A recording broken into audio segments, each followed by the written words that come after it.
ಇನ್ನು ಶಾಸಕ ವೀರೇಂದ್ರ ಪಪ್ಪಿ ಆಸ್ತಿಯನ್ನ ಇಡಿ ಜಾಲಾಡಿದೆ.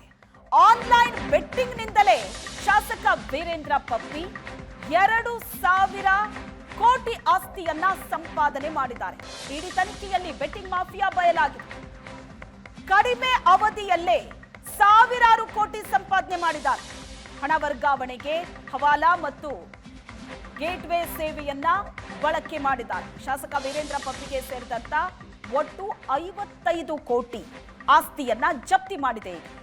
2,000 ಕೋಟಿ ಅವ್ಯವಹಾರದ ಬಗ್ಗೆ ದಾಖಲೆ ಸಂಗ್ರಹ ಮಾಡಿದೆ.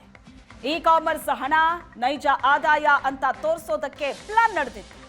ಪೇಮೆಂಟ್ ಗೇಟ್ವೇ ಫಿನ್ಟೆಕ್ ಸೇವಾ ಕಂಪನಿಯನ್ನ ಬಳಕೆ ಮಾಡಿದ್ದಾರೆ. ಅನಿಲ್ ಗೌಡ ವಿರುದ್ಧವೂ ಇಡಿ ಗಂಭೀರವಾದ ಆರೋಪ ಮಾಡಿದೆ.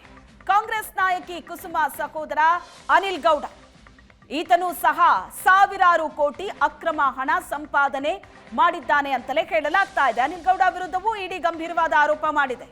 ಇಡಿ ಕೋರ್ಟಿಗೆ ಸಲ್ಲಿಸಿರೋ ದಾಖಲೆಯಲ್ಲಿ ಇದು ಉಲ್ಲೇಖ ಆಗಿದೆ.